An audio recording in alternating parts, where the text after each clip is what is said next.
Hello, this is Leslie Currier from Marin Shakespeare Company, and we're about to share with you Act 3 of William Shakespeare's Romeo and Juliet. We hope you've enjoyed Acts 1 and 2. Now join us for the continuation of the story.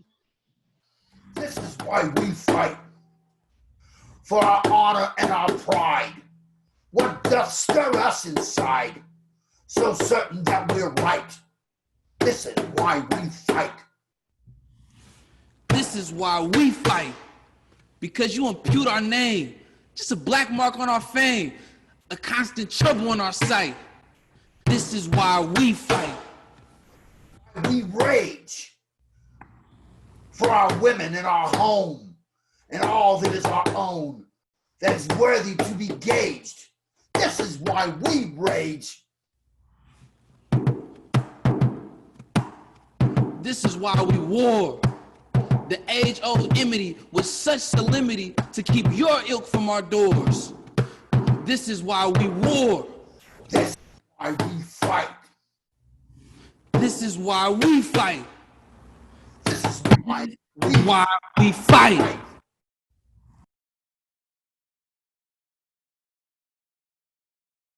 So, new act, new scene. It's a hot day, and Mercutio is hot under the collar, and spoiling for a fight. Benvolio senses Mercutio's mood and tries to get him to go inside and get off the streets, because it's only inevitable that they'll run into someone from the Capulet family, and that could only spell disaster.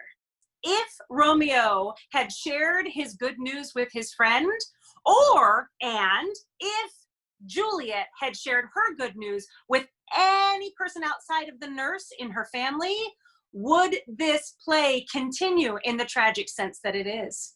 As soon as he is fatally wounded, Mercutio suddenly becomes very clear-headed. He doesn't just curse Tybalt and the Capulets, or Romeo and the Montagues, but both of their houses. He realizes with regret as he's dying that he got in the middle of somebody else's fight, and now he's paying the price. The prince had previously said anybody fighting in the streets would be put to death. But instead of sentencing Romeo to death, the prince says he'll be merciful and just banish Romeo. Romeo will have to leave Verona and never come back. Benvolio was left at the scene of the fight. Have you ever been left in his shoes to cover up for the rest of your friends? To start this video, you heard our musicians doing a song that they wrote called Why We Fight. The young men in this play have been fighting with each other since time immemorial. Young men fighting with each other is a big reason why a lot of people end up incarcerated. Why do you think young men fight?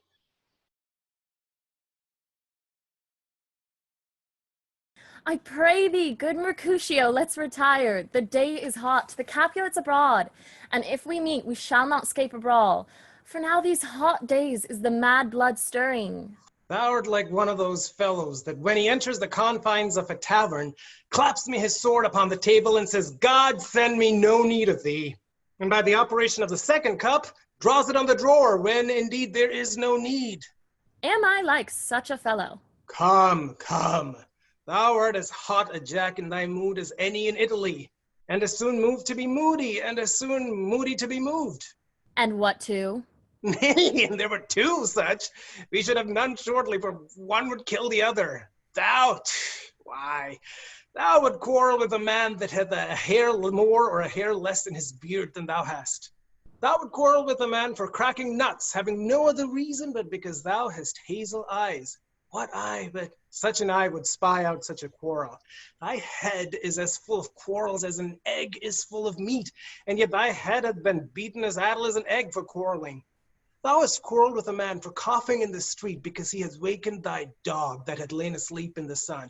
Didst thou not fall out with a tailor for wearing his new doublet before Easter, with another for tying his new shoes with old ribbon, and yet thou would tutor me from quarreling?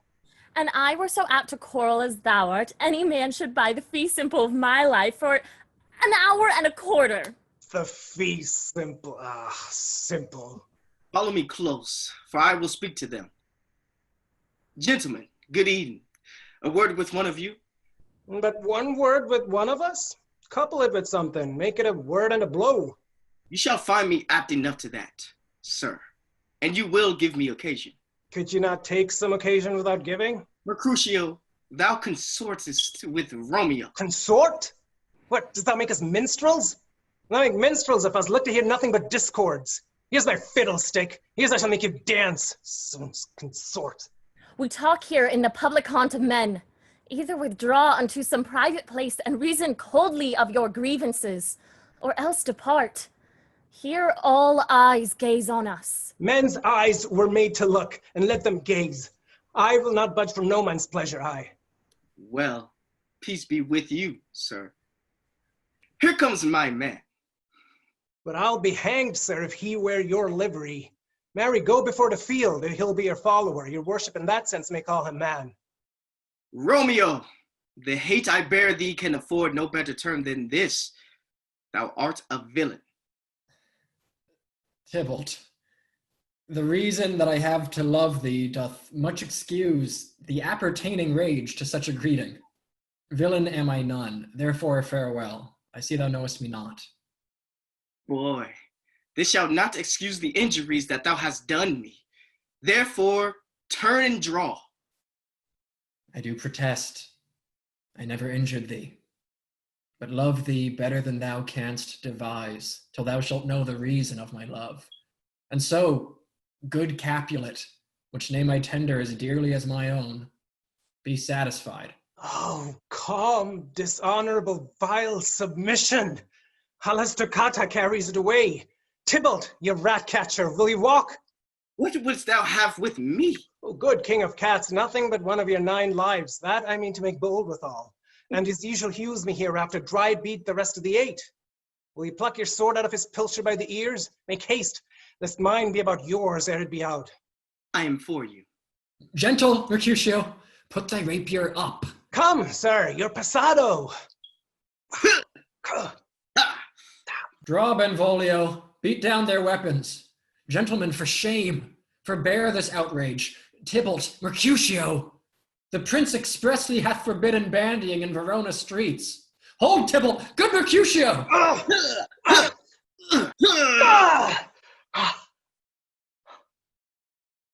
I am hurt. Plague both your houses. I am sped. Is he gone and have nothing? What? Art thou hurt? A scratch. A scratch. Mary, 'tis enough. Where's my page? Go, villain, go fetch a surgeon. Courage, man. The hurt cannot be much. No. 'Tis not so deep as a well, nor so wide as a church door, but 'tis enough. 'Twill serve. Ask for me tomorrow, and you shall find me a grave man. I am peppered, I warrant, for this world. The plague of both your houses.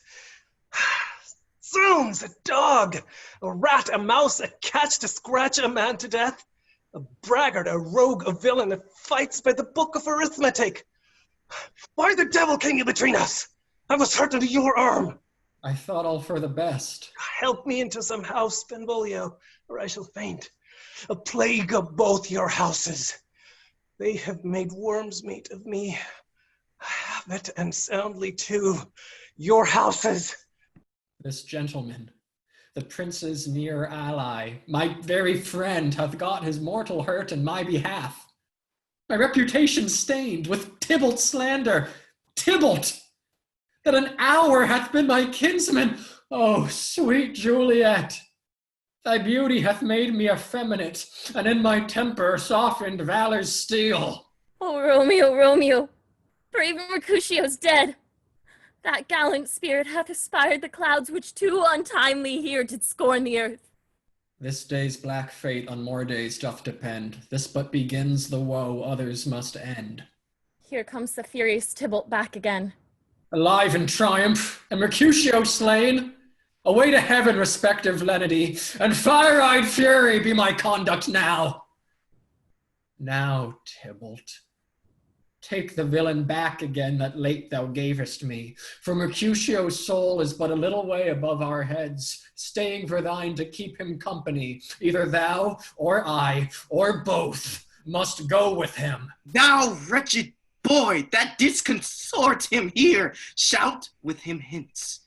This shall determine that.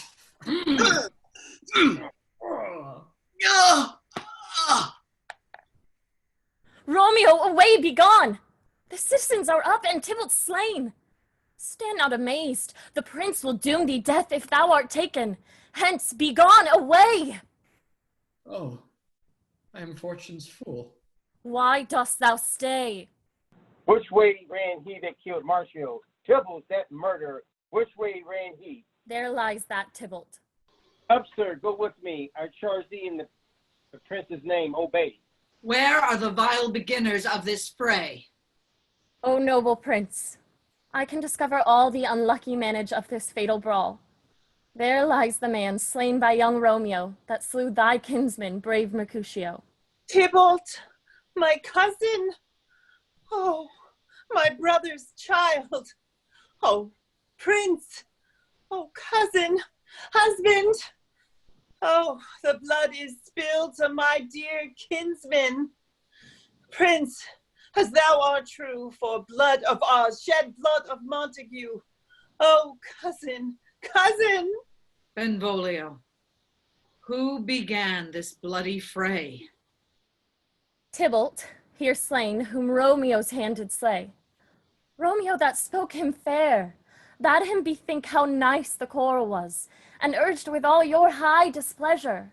All this uttered with gentle breath, calm look, knees humbly bowed, could not take truce with the unruly spleen of Tybalt deaf to peace, but that he tilts with piercing steel at bold Mercutio's breast, who all as hot turns deadly point to point, and with a martial scorn with one hand beats cold dead aside, and with the other sends it back to Tybalt, whose dexterity retorts it. Romeo, he cries aloud, hold friends, friends part. And swifter than his tongue, his agile arm beats down their fatal points, and twixt them rushes, underneath whose arm an envious thrust from Tybalt hit the life of stout Mercutio, and then Tybalt fled. But by and by comes back to Romeo, who had but newly entertained revenge. And to it they go like lightning, for ere I could draw to part them was stout Tybalt slain. And as he fell did Romeo turn and fly. This is the truth, or let Benvolio die. He is a kinsman to the Montague. Affection makes him false. He speaks not true. Some 20 of them fought in this black strife, and all those 20 could but kill one life. I beg for justice, which thou, prince, must give. Romeo slew Tybalt. Romeo must not live. Romeo slew him. He slew Mercutio. Who now the price of his dear blood doth owe? Not Romeo, prince, he was Mercutio's friend. His fault concludes but what the law should end, the life of Tybalt. And for that offense, immediately we do exile him hence. I have an interest in your hate's proceeding. My blood for thy rude brawls to fly a-bleeding, but all amerce you with so strong a fine, you all shall repent this loss of mine. I'll be deaf to pleading and excuses.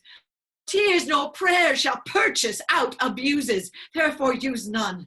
Let Romeo hence in haste, else when he's found, that hour is his last. Bear hence this body, and attend my will. Mercy but murders, pardoning those that kill.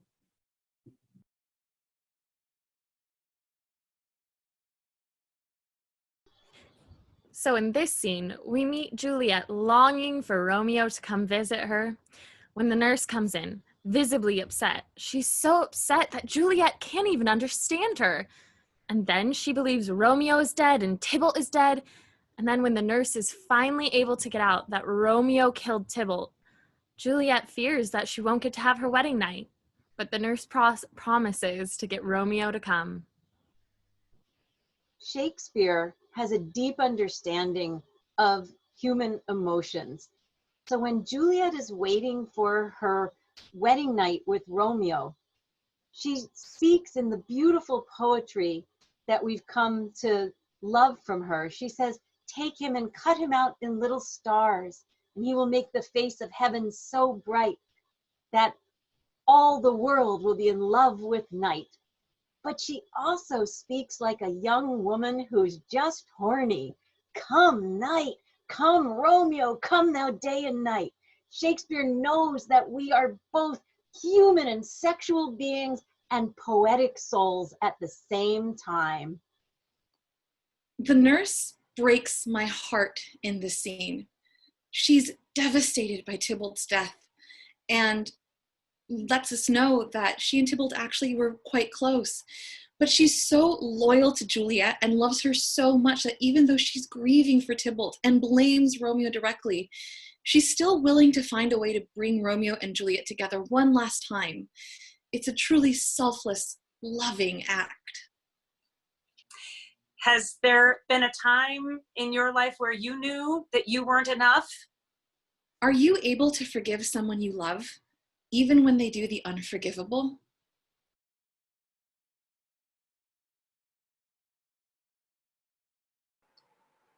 Gallop apace, you fiery-footed steed, towards Phoebus longing.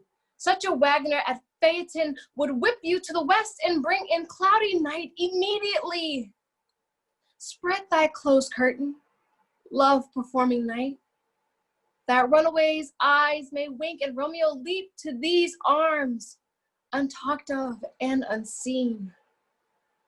Lovers can see to do their amorous rites by their own beauties, or if love be blind, it best agrees with night. Come, civil knight, thou sober-suited matron, all in black, and learn me how to lose a winning match, played for a pair of stainless maidenhoods. Would my unmanned blood beaded in my cheeks with thy black mantle, till strange love grow bold. Think, true love acted simple modesty. Come, night, come, Romeo, come, thou day and night, for thou wilt lie upon the wings of night, whiter than new snow on a raven's back. Come, gentle night, come, loving black-browed night, give me my Romeo. And when he shall die, take him and cut him out in little stars, and he will make the face of heaven so fine that all the world will be in love with night and pay no worship to the garish sun.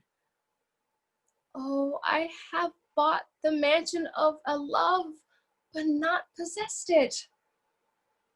And though I am sold, not yet enjoyed, so tedious is this day, as is the night before some festival, to an impatient child that hath no robes and may not wear them.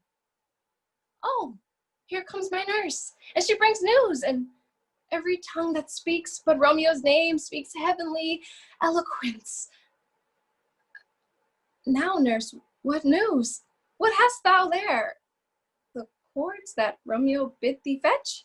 Aye, the cords. Ay me, what news? Why dost thou wring thy hands? Oh, well a day. He's dead. He's dead. He's dead. We are undone, lady. We are undone. Alack the day. He's gone. He's killed. He's dead. Can heaven be so envious? Romeo can, though heaven cannot. Oh, Romeo, Romeo. Whoever would have thought it? Romeo. What devil art thou that dost torment me thus? This torture should be roared in dismal hell. Hath Romeo slain himself? Say thou, but I, and that bare vow I shall poison more than that death dart I, Cochran, I am not I, for there such am I, or those eyes shut, then make thee an answer I, for he be slain, say I, or if not, I, no. Brief sounds determine my weal or woe. I saw the wound. I saw it with mine eyes. God save the mark here on his manly breast. A piteous course, a bloody, piteous course, pale, pale as ashes, all debauched in blood, all in gore blood. I swoonded at the sight. Oh, break my heart! Poor bankrupt, break it once! To prison! Has never looked on liberty. Vile earth! To earth resigned, and motion here, and thou and Romeo press one heaven bear. Oh, Tybalt, Tybalt, the best friend I had. Oh, courteous Tybalt, honest gentleman, that ever I should live to see thee dead. What storm is this that blows so contrary? Is Romeo slaughtered, and is Tybalt dead? My dear loved cousin and my dear lord, then dreadful triumph sound and general doom, for who is living, if those two are gone? Tybalt is gone, and Romeo banished. Romeo that killed him, he is banished. Oh God, did Romeo's hand shed Tybalt's blood? I did. Alas, the day it did. Oh, serpent heart, hid with the flowering face, did ever dragon keep so fair a cave? Beautiful tyrant, fiend angelical, dove-feathered raven, wolfish ravened lamb, despised, substance of divinest show, just opposite to what thou justly seemest, a damned saint, an honorable villain. Oh, nature, what hast thou to do in hell, than thou didst bower the spirit of a fiend in moral paradise of such sweet flesh? Was ever book contained such vile manners so fairly bound? Oh, that deceit shall dwell in such a gorgeous palace. There's no trust, no faith, no honesty in men, all perjured, all forsworn, all not, all dissemblers. Oh, where's my man? Give me some aquavitae. I mean, these griefs, these woes, these sorrows make me old. Shame come to Romeo. Blister thy tongue for such a wish. He was not born to shame. Upon his brow shame is ashamed to sit. For 'tis a throne where honor may be crowned, sole monarch of the universal earth. Oh, what a beast was I to chide at him. You speak well of him that killed your cousin. Shall I speak ill of him that is my husband? Poor my lord, what tongue shall soothe thy name when I, thy 3-hour wife, have mangled it? Hie to your chamber. I'll find Romeo to comfort you. I wot well where he is. Hark ye, Romeo will be here at night. I'll to him. He is hid at Lawrence's cell. I'll find him. Give him this ring to my true knight, and bid him some to take his last farewell.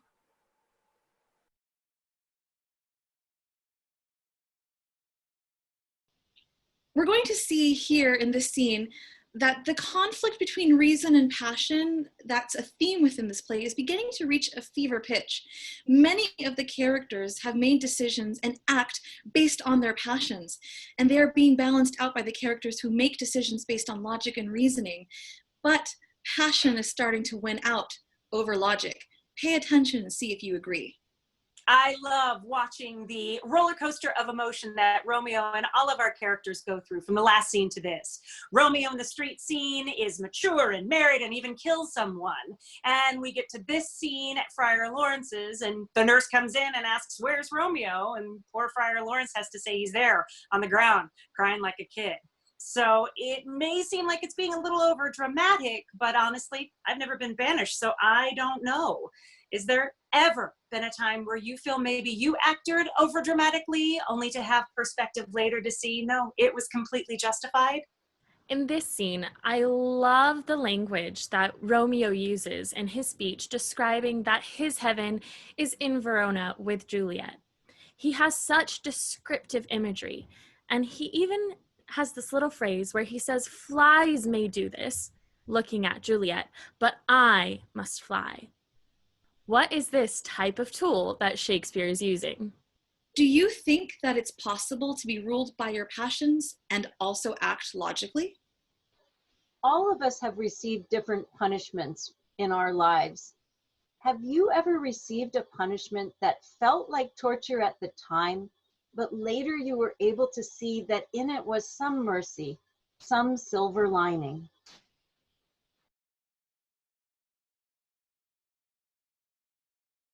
Romeo, Romeo, come forth, thou fearful man. Affliction is enamored in thy parts, and thou art wedded to calamity. Father, what news? What is the prince's doom? What sorrow craves acquaintance at my hand that I yet know not? Too familiar is my dear son with such sour company. I bring thee tidings of the prince's doom. What less than doomsday is the prince's doom? A gentler judgment vanished from his lips, not body's death, but body's banishment. Banishment? Be merciful, say death. For exile hath more terror in his look, much more than death. Do not say banishment. Here from Verona thou art banished. Be patient, for the world is broad and wide. There is no world without Verona walls, but purgatory, torture, hell itself. Hence banished is banished from the world, and world's exile is death. Then banished is death mistermed. Calling death banishment, thou cutt'st my head off with a golden axe, and smilest upon the stroke that murders me. O deadly sin, O rude unthankfulness! Thy fault our law calls death, but the kind prince, taking thy part, hath rushed aside the law and turned that black word death to banishment. This is dear mercy, and thou seest it not? 'Tis torture, and not mercy. Heaven is here, where Juliet lives, and every cat and dog and little mouse, every unworthy thing live here in heaven and may look on her, but Romeo may not. More validity, more honorable state, more courtship lives in carrion flies than Romeo. They may seize on the sweet wonder of dear Juliet's hand and steal immortal blessings from her lips, who even in pure and vestal modesty still blush, as thinking their own kisses sin, but Romeo may not. He is banished. Flies may do this, but I from this must fly. They are free men, but I am banished. And sayest thou yet that exile is not death? Hadst thou no poison mixed? No sharp ground knife? No sudden mean of death, though ne'er so mean, but banished to kill me? Banished! Oh, friar. The damned use that word in hell. Howlings attend it. How hast thou the heart, being a divine, a ghostly confessor, a sin absolver, and my friend professed, to mangle me with that word? Banished! Thou fond madman, hear me but speak a word. Oh, thou wilt speak again of banishment. I will give thee armor to keep off that word, adversity, sweet milk, philosophy, to comfort thee, though thou art banished. Yet banished. Hang up philosophy. Unless philosophy can make a Juliet, displant a town, reverse a prince's doom, it helps not, it prevails not. Talk no more. Well, then I see madmen have no ears. How should they when that wise men have no eyes?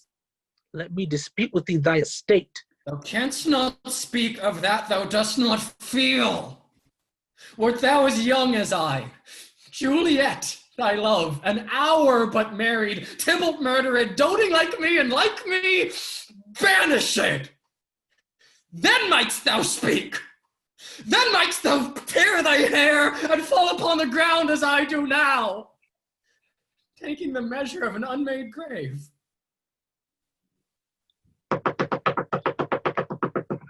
Arise, one knocks. Good Romeo, hide thyself. Not I. Unless the breath of heart-sick groans, mist-like, enfold me from the search of eyes. Hark how they knock! Who's there? Romeo, rise! Thou wilt be taken! Stay a while. Stand up. Run to my study. By and by! God's will, what simpleness is this? I come, I come. Who knocks so hard? Whence come you? What's your will? Let me come in, and you shall know my errand. I come from Lady Juliet. Welcome then. Oh, holy friar.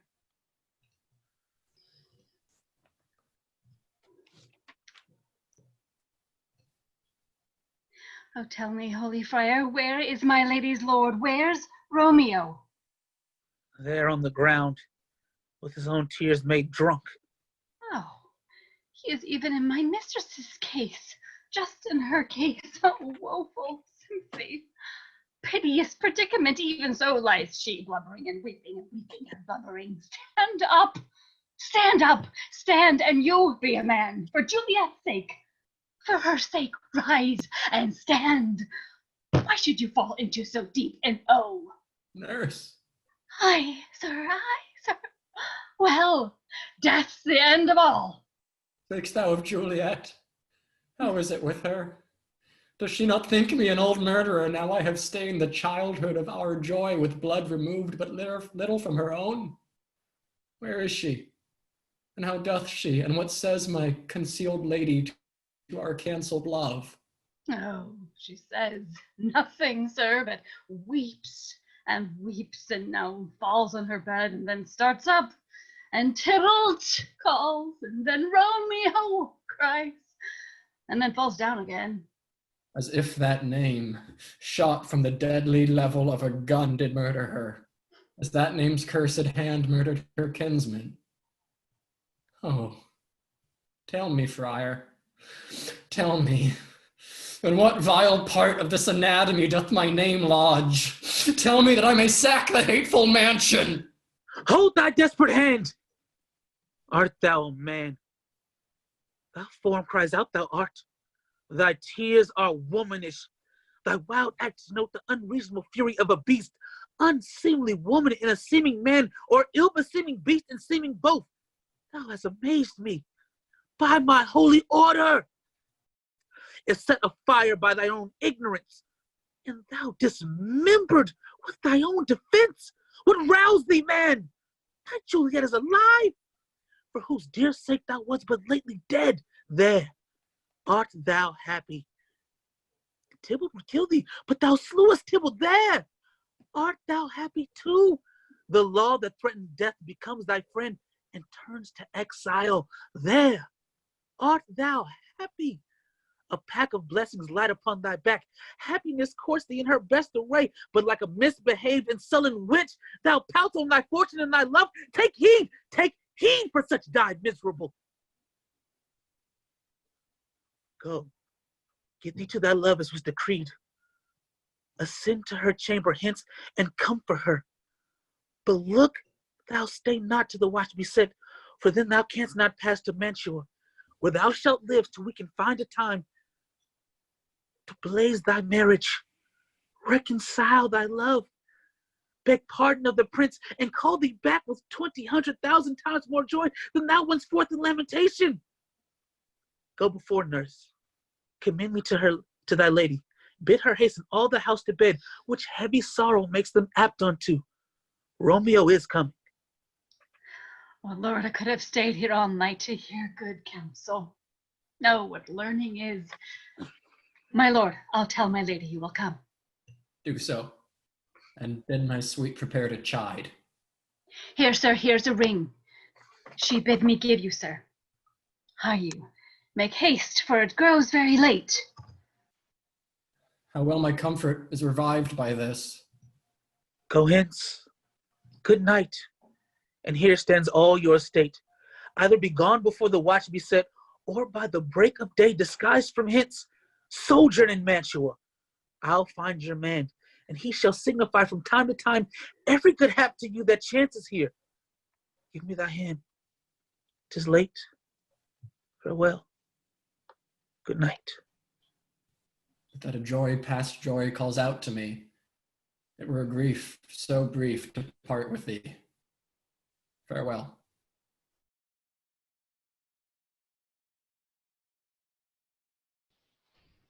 There's some dramatic irony in this scene. While Juliet and Romeo have been in the depths of despair, crying and wailing, this scene ends really happily. Let's get married. Hey, everything's going to be just fine. Well, it's not really going to be just fine. Paris is eager to woo, even amidst all the tragedy. But Lord and Lady Capulet convince him they will have her marry him.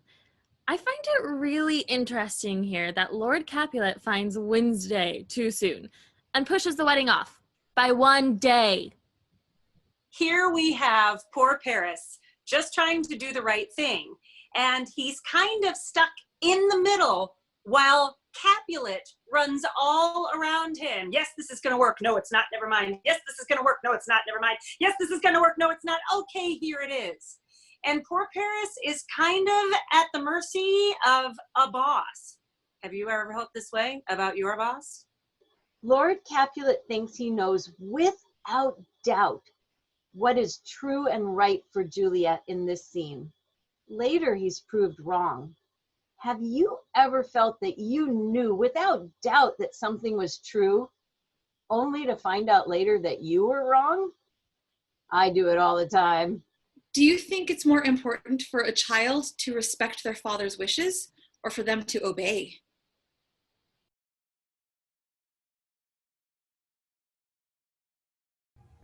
Things have fallen out, sir, so unluckily that we have had no time to move our daughter. Look you, she loved her kinsman Tybalt dearly, and so did I. Well, you were born to die. It's very late. She'll not come down tonight. I promise you, but for your company, I would have been abed an hour ago. These times of woe afford no time to woo. Madam, good night. Commend me to your daughter. I will, and know her mind early tomorrow. Tonight she is mewed up to her heaviness. Sir Paris, I will make a desperate tender of my child's love. I think she will in all respects be ruled by me.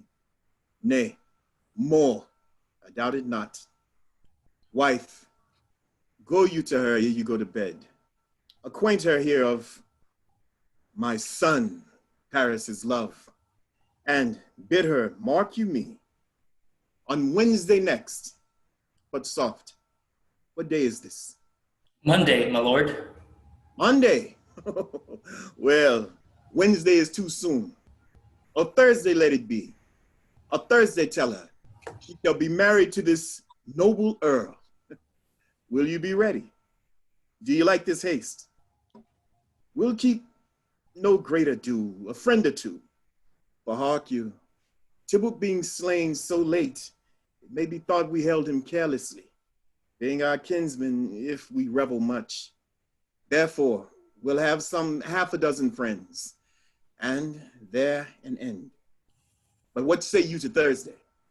My lord, I would that Thursday were tomorrow. Well, get you gone. A Thursday be it then. Go you to Juliet, here you go to bed. Prepare her wife against this wedding day. Farewell, my lord. Light to my chamber, ho, afore me. It is so very late that we may call it early by and by. Good night.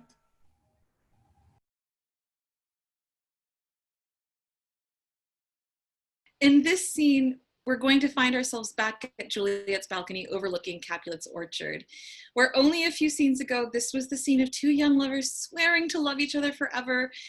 It's now the setting for their tearful goodbyes.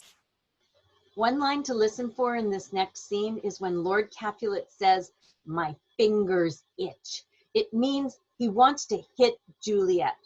He loves her more than anything else, and yet he's so angry at her that he wants to beat her up. Juliet has some difficult decisions to make in this scene. What would you do if you were in Juliet's shoes? Do you think Lord and Lady Capulet are reacting appropriately? Are their hurt feelings and grief maybe making them act irrationally and impulsively? Have you ever been so angry at someone you love that you wanted to hurt them? Grief is unpredictable and looks different from person to person. What does grief look like and feel like to you? Has grief ever made you act in a way that didn't represent who you really are?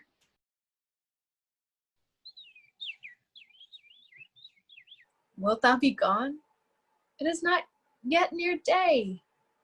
It was the nightingale and not the lark that pierced the fearful hollow of thine ear. Nightly she sings on yon pomegranate tree. Believe me, love, it was the nightingale.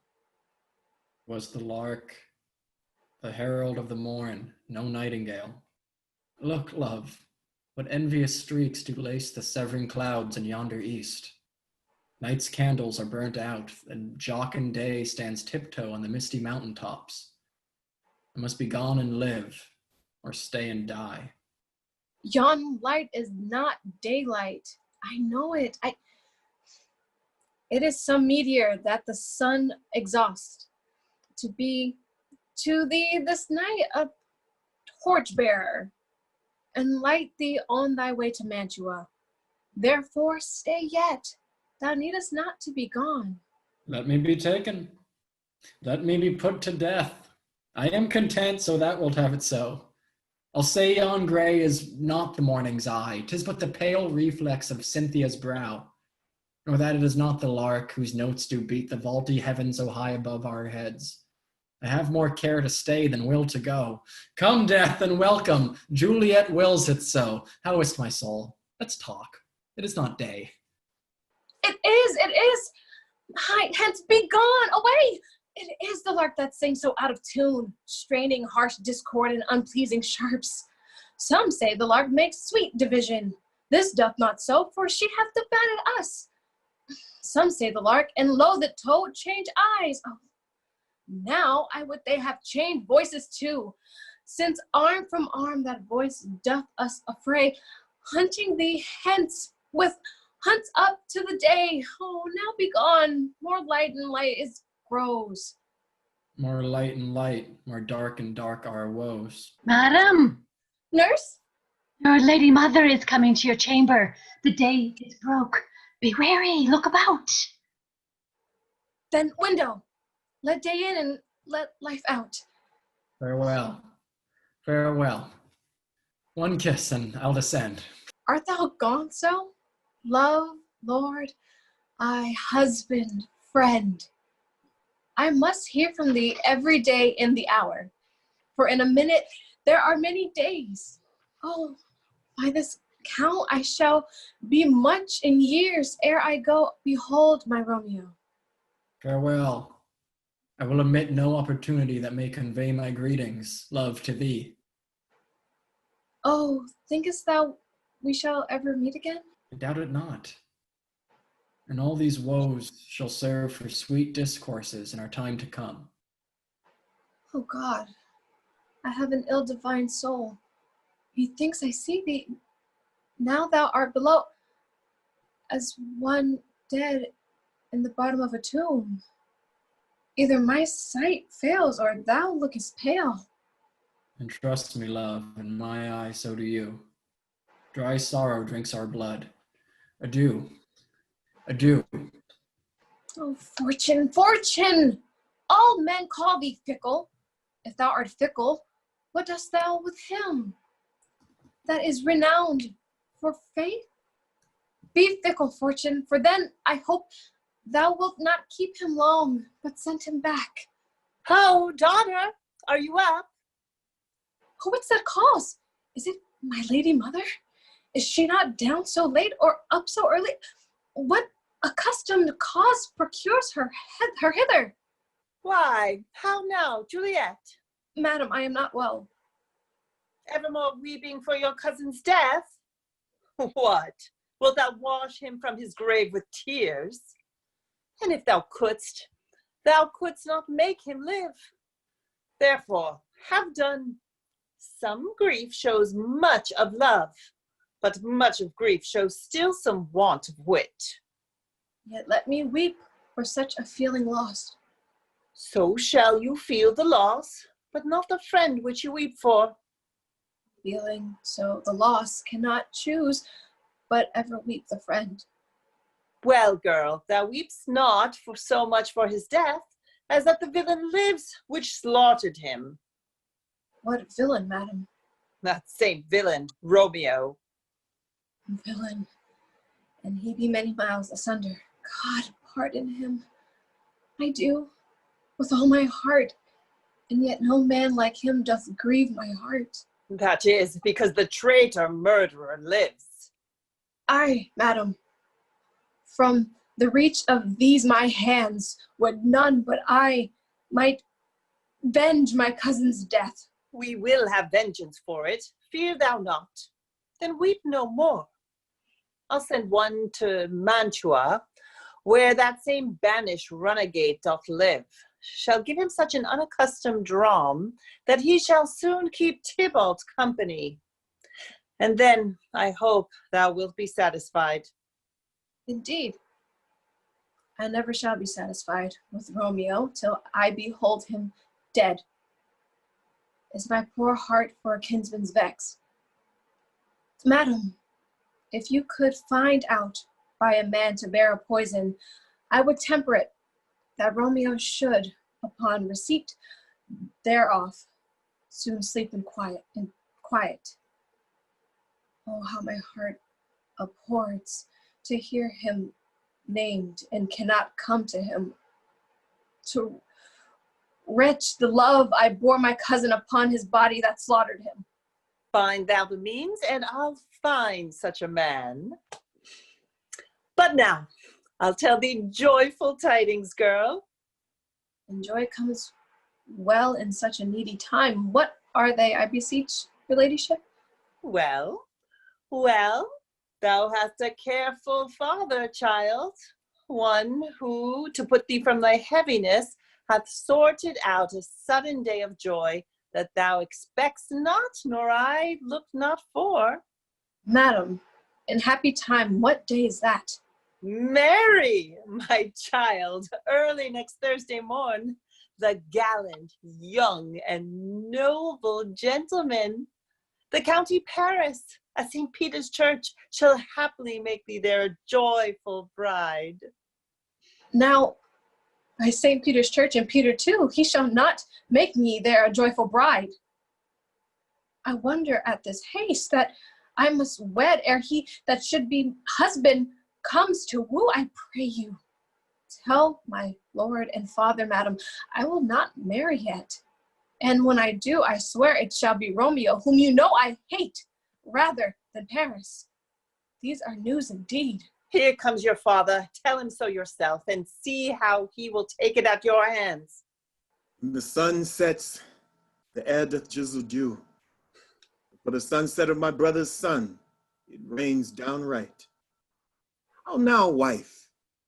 Have you delivered to her our decree? Aye, sir, but she will none. She gives you thanks. I would the fool were married to her grave. So, take me with you. Take me with you, wife. How? Will she none? Does she not give us thanks? Is she not proud? Does she not count her blessed, unworthy as she is, that we have wrought so worthy a gentleman to be her bridegroom? Not proud you have, but thankful that you have. Proud can I never be of what I hate, but thankful even for hate that is meant love. How now? How now? Chop logic. What is this? Proud, and I thank you, and I thank you not, and yet not proud. Mistress Minion, you thank me no thankings, nor proud me no prouds, but battle your fine joints against Thursday next to go with Paris to St. Peter's Church, or I will drag thee on a hurdle thither. Out, you green sickness carrier! Out, you baggage! You tallow face! Fie! What? Are you mad? Good Father, I beseech you on my knees, hear me with patience, but to speak a word. Hang thee, young baggage, disobedient wretch. I tell thee what, get thee to church a Thursday, or never after look me in the face. Speak not, reply not, do not answer me. My fingers itch. Wife, we scarce thought us blessed that God had lent us but this only child.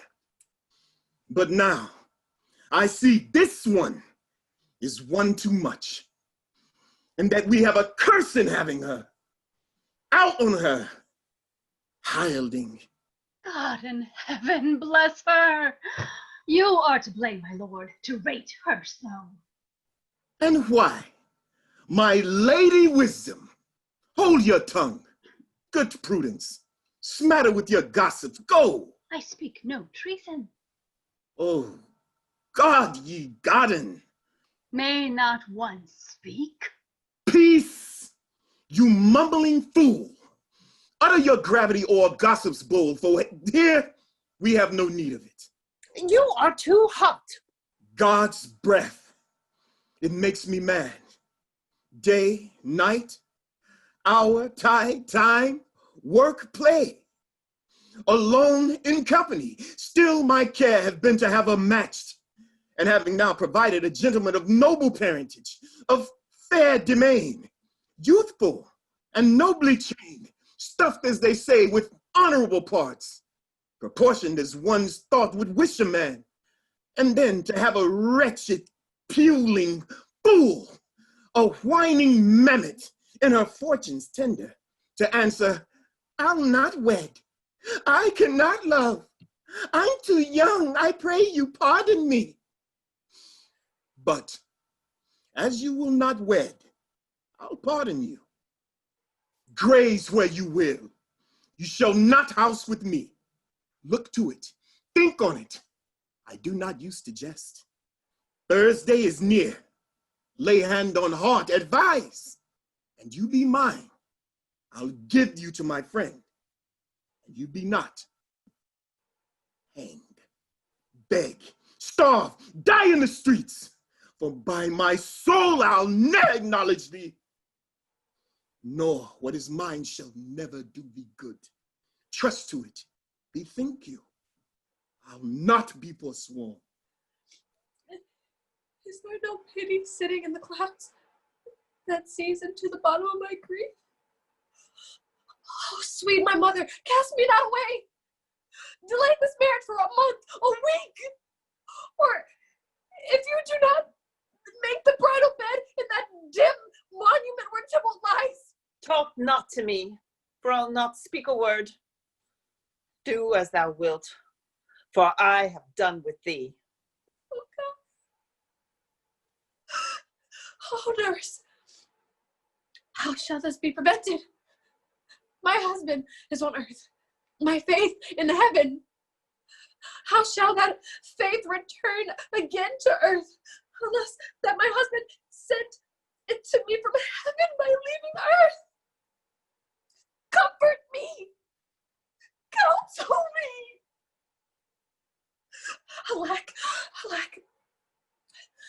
heaven should practice stratagems upon so soft a subject as myself.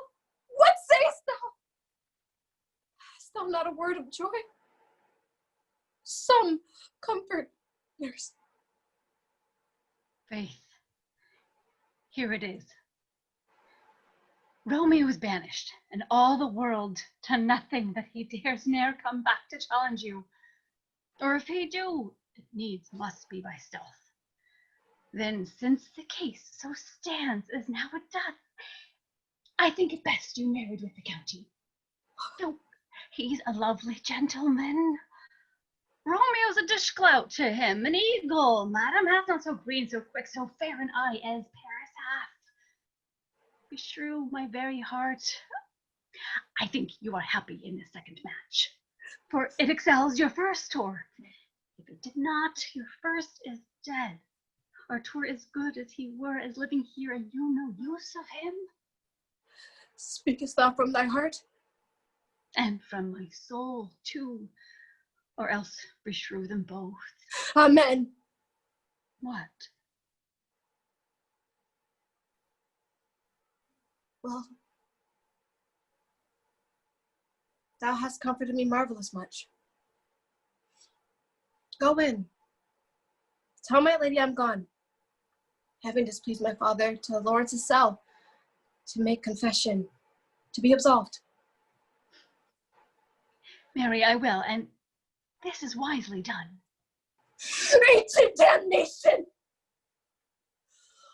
Most holy, wicked fiend! It is more sin to wish me thus forsworn, or to dispraise my lord with that same tongue which she has praised him with more compare so many thousand times. Go, counselor. Thou and my bosom henceforth shall be twain. I'll to the friar to know his remedy, if all else fails. Myself have power to die,